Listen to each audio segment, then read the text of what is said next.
Thank you very much, Don. Can you hear me okay in the back? Good.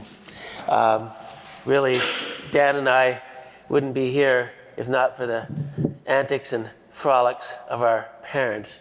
And really, it's because of our parents that we know most of you in the room and are connected to you in one way or the other. So thank you for coming, and thank you, Don, for that warm introduction. And it's deeply satisfying to think that you helped create Crossroads Africa, which is now Canadian Crossroads International, and that I'm now so involved with that organization, and really have been for the last 30 years. And so it's touching to be here and to connect with you in so many ways. Due consideration, that term my father mentioned as he was asking me to write a letter to get a kitten, that seems to define his principle in ruling the raising of his children. Due consideration he would give us here, there, and everywhere. I think if there's one kind of family personal anecdote that lets a shaft of understanding into who our father was privately and personally, it's Scandinavia, of all things. And it begins, of course, when, it begins in 1949 or so, very late 40s. My father's finished his term as a soldier and a non-commissioned officer in the American Army in the Second World War. He was kept on American soil for the entirety of the war, which is a good thing, or Dan and I might not have been born.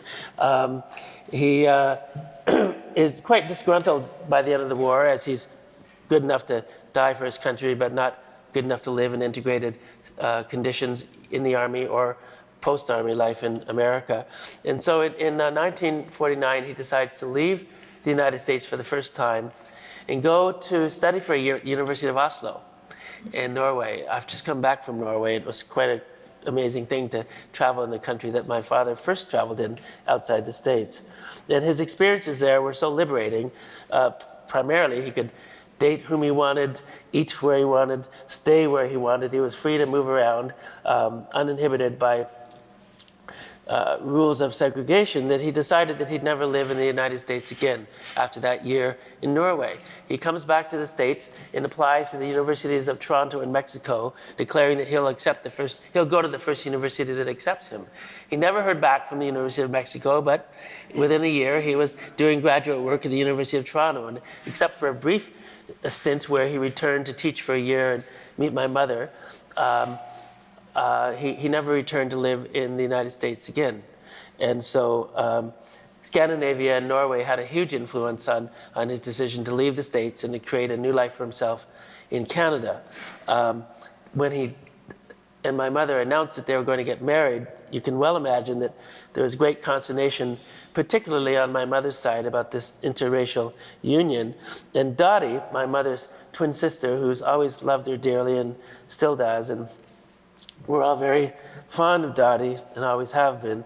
Dottie says to my mother with a twinkle in her eye, "Great, fine, marry him. Where exactly do you plan on living? Sweden?"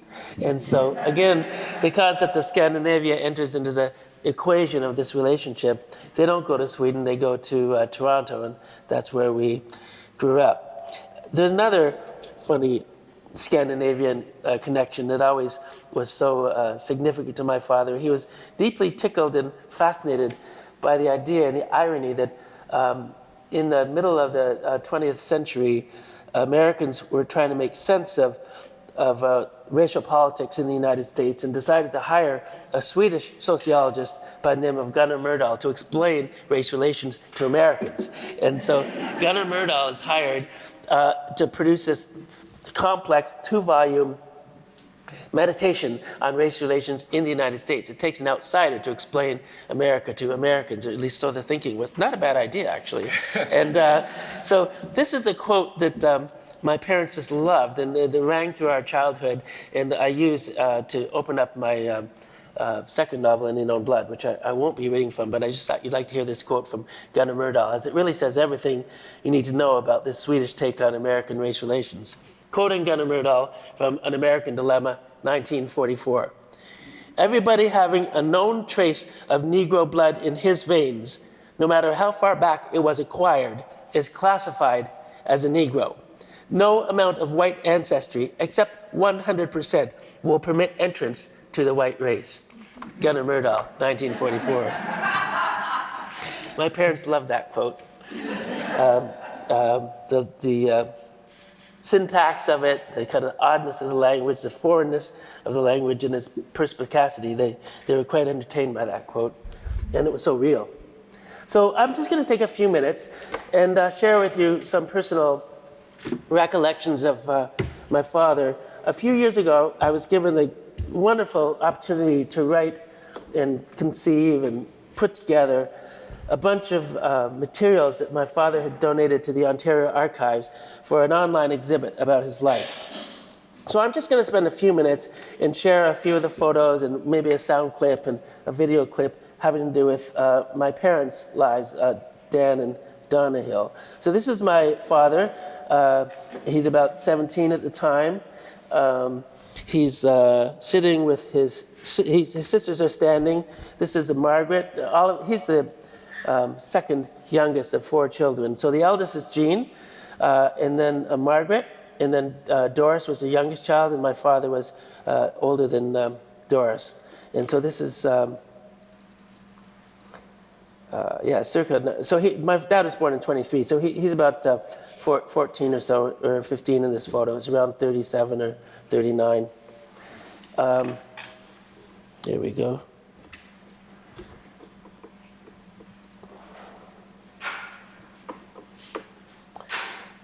Of course, he's so very proud of he was so very proud of his thesis, Negroes in Toronto, a sociological study of a minority group, which was finished finally in 1960 at the University of Toronto. Although he got a doctorate in sociology, it was granted by the Faculty of Social Work at the time, and he was very proud of that connection to the university, which really was his first home outside of the United States. And fortunately for him, the University of Toronto welcomed him with open arms. He got along famously with his professors. He was made to feel at home, settled into a dive on Pembroke Street, not far from St. Michael's Hospital, and stayed in a rooming house there and made some lifelong friends as well. So he was made to feel very, very welcome in Toronto by the university, which became a home forever for him. My father and mother were deeply committed to the principles of academic freedom and academic generosity. And they relied profoundly on the generosity and openness of other people to write their books, such as, in my mother's case, the book about Harry Gary. In my father's case, The Freedom Seekers, as well as his thesis, Negroes in Toronto. Many, many people opened up their personal stories, files, archives, and homes to help them and guide them writing their books. And they believed profoundly in the importance of sharing freely and openly information with other scholars and researchers and writers. And that's sort of a hallmark of their orientation publicly and academically. Of course, many scholars have written profoundly and with great depth about Black history in Canada, and many preceded my father.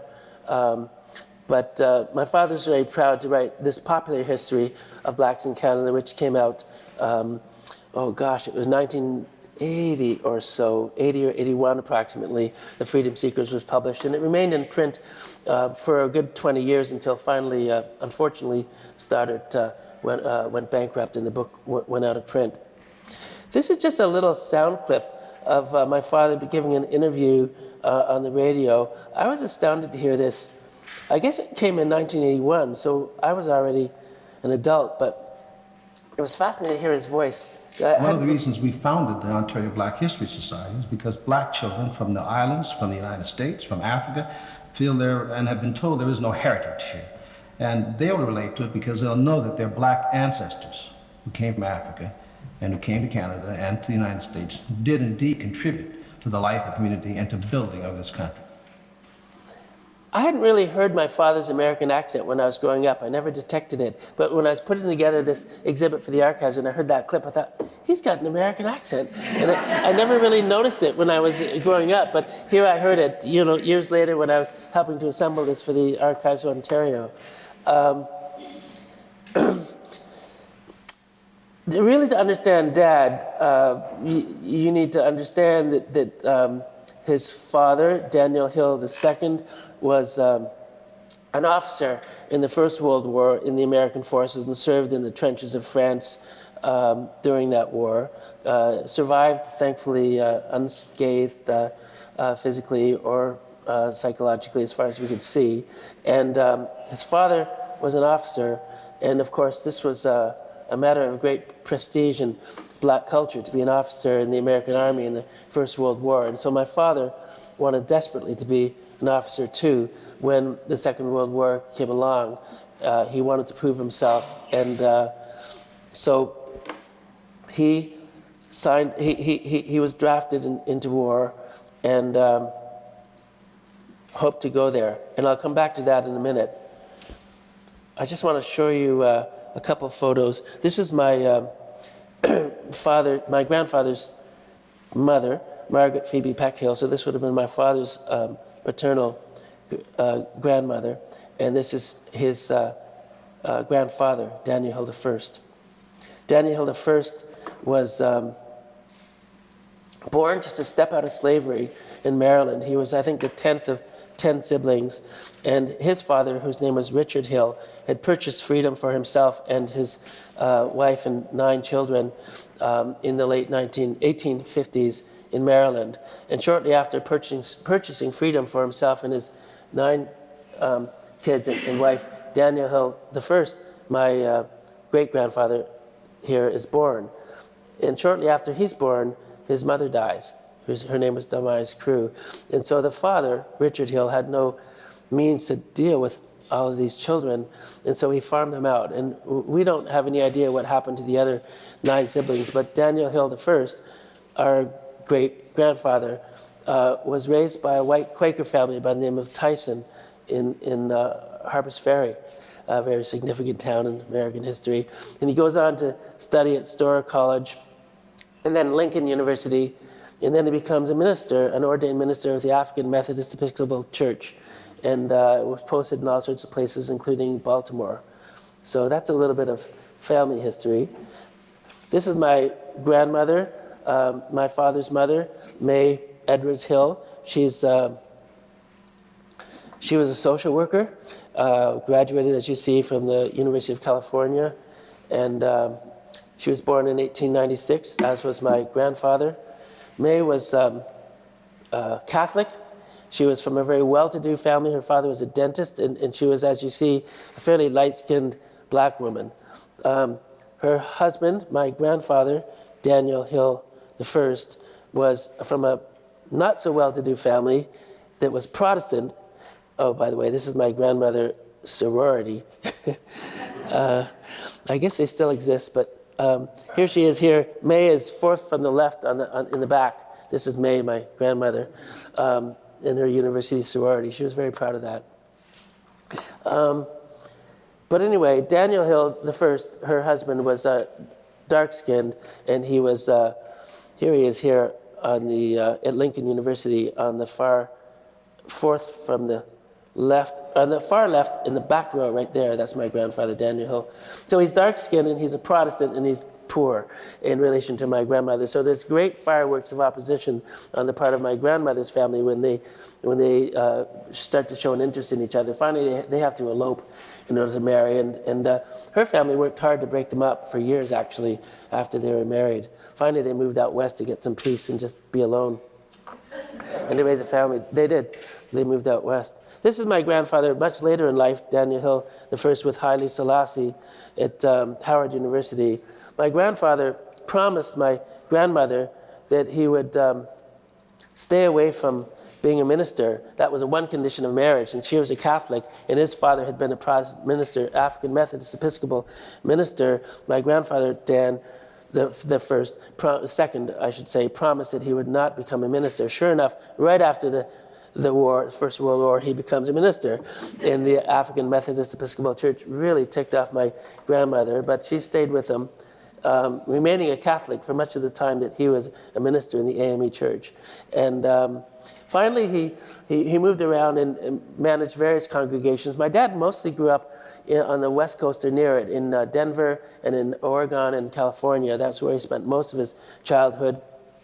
Finally, my grandfather became the Dean of Theology at Howard University, which was the place from which my father got his first university degree. So here's my grandfather at Howard with Haile Selassie and somebody else. I'm sorry, I don't know who this is on my far right here. So Dan, the second, I'm sorry, my grandfather, Daniel Hill II, he goes to war as an officer in the First World War, and he writes regularly to my grandmother, as you see here, "Dearest little girl," is how this letter is beginning, dated 1st of August, 1918. And he wrote often to her, and she wrote back. This is U.S. Army stationery. And when I was working on this novel, Any Known Blood, which sort of fictionalizes some of the aspects of my father and mother's life, as well as the romantic relationship between my grandfather, Dan, and his wife, May, I decided to use a little bit of the letters in this novel. And I also thought it would be a good idea to use a bit of the letter to form the cover of the first edition of the book in hardcover. And everybody thought that was a great idea, to have a little image of the correspondence between them from the war on the hardcover edition of the novel. And all was fine. And the graphic designer who was hired to do the book cover included a little bit of this very letter. And he also included this piece of this flag, because it was part of the stationery that was used in the American Army for soldiers to write back to their spouses. But my editor in Canada said, "There's no damn way we're having an American flag on a Canadian book." So they took the flag off the cover, even though it was historically accurate, because they didn't feel the Canadians could stomach having the U.S. flag on a Canadian book cover.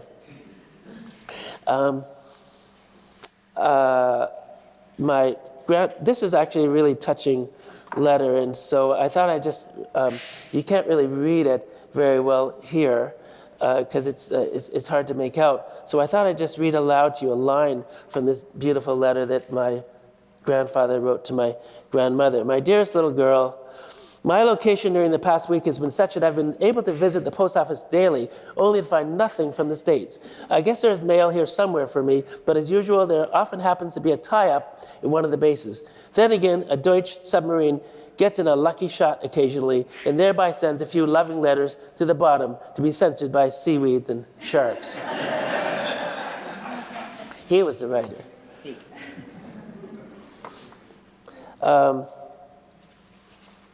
Here's my grandmother writing back, "My darling boy, my own darling boy." She sometimes called him, because she was Catholic and he was just Protestant, she began some of these letters, "My own pagan buzzard." She often addressed him in this way in her letters, but that's not the one you're looking at right now.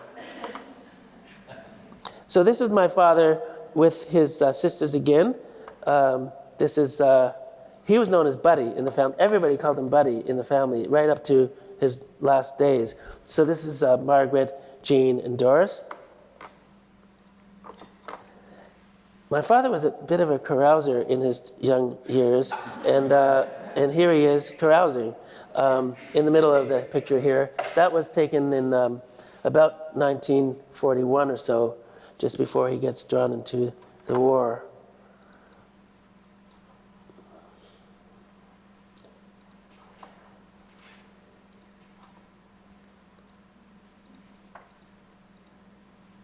Oh, sorry. I want to go next. Okay, so here he is in his. This is my dad in where this would probably be about 41 or 42.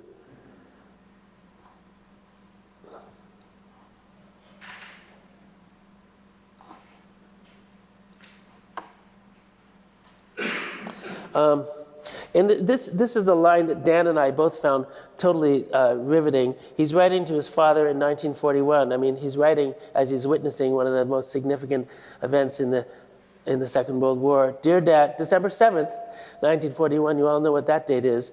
While sitting here listening to the radio with my friend Wesley Jaws, I heard the startling news telling of the bombings on Hawaii, Pearl Harbor. and the other United States bases. This news knocked me off my feet and took me completely unaware. Wait, I've just heard an open declaration of war by Japan against the US and Britain. Wesley and I are both quite worried. This mess is too darn close to our home and our loved ones. So that's December 7th, 1941, reacting to Pearl Harbor. So he goes to war, he writes many letters. When I was a young man, I made the colossal error in judgment of collecting all of my father's war letters, which my grandparents had kept, typing them all out on my mother's L.C. Smith Corona, and giving them to my father as a Christmas present. But he just wasn't ready to be given all of his war letters. He was sort of shocked by the image maybe of his own mortality. He was just offended. He couldn't quite take it yet to be given by his son his own letters sort of transcribed. He wasn't ready to be given that. So he really didn't like that gift very, very much. But it turned out to be really valuable for me, at least, and for other family members, as a sort of a recording of family history and all these letters. And so, you know, he was stationed, among other places, in Fort Sill, Oklahoma, which he didn't enjoy very much, let's just say. The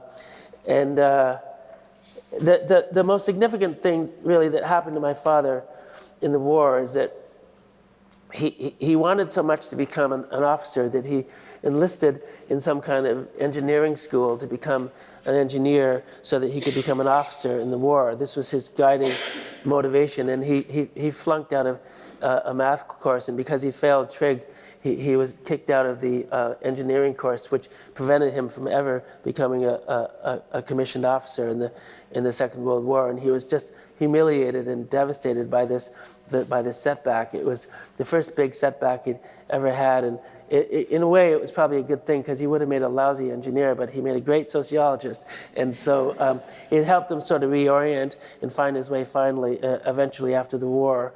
And I guess the loss of his own dignity by failing that trig class and being forced to leave the engineering school in the Army made him work harder with much more focus and perseverance after the war. So he comes back home after the war, and is told by his own father, who had the insight to say to him, "You're not made for this country. It's too segregated for you. Get out. Go somewhere else." So he goes to Norway, and then, as I've mentioned, he comes to Toronto. I'm not going to go much longer because Dan's going to come up and chat with you. But I should say that you can't really speak about my father without speaking about my mother. They had a lifelong love affair, and together with Wilson Brooks and some other friends, they co-founded the Ontario Black History Society in 1978.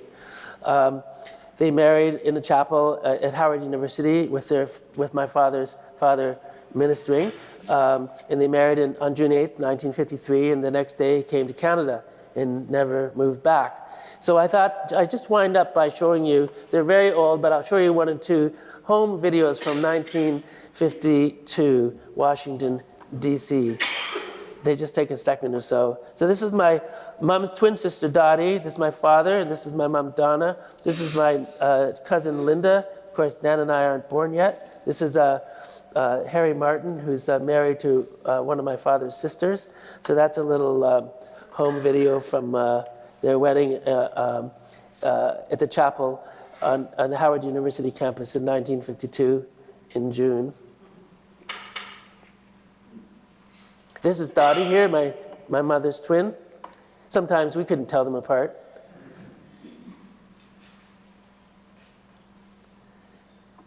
No sound on those home videos.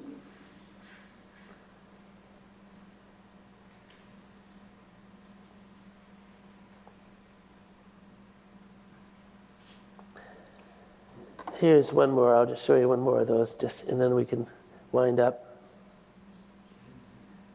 So this is Dottie, my mother's twin, and this is May, my grandmother, my father's mother, and this is Doris, my father's sister, youngest sister. Great hat. Yeah, that was fast, but some of those go really quickly. And that's pretty well it. Oh, I should show you. This is a book that my mother wrote that she was very, very proud of. This is the Reminiscences of Harry Gary, 1914 to 1980. This is an image of Harry Gary. I'm sure many of you have heard of Harry. And here he is with his wife, Elma, in Barton Street in Toronto. And Harry, I guess the last thing I'll say is that while my father was still a sociology student at the University of Toronto, it was my mother who was in the trenches advocating for social justice in Ontario. And one of the many things that she did was to work for the Toronto Labour Committee for Human Rights. And she met Harry Gary, who came to her with an instance of discrimination on the railroad. A prospective cook of Japanese origin had been refused a job on the railway, and Harry came to my mother with this story, and she exposed it, and the cook managed to, I believe, eventually get hired, and if I remember correctly. So my mother's activism actually predated my father's, as she was in there in the trenches while he was still finishing up his doctorate at the U of T. I won't test your patience any longer. This exhibit you can see at the Ontario Archives online very easily, and I hope you'll take a look sometime. It was a great honor for me to write it and very touching to put it together. So I thought I'd just share with you a few of those images, and thank you very much for your time.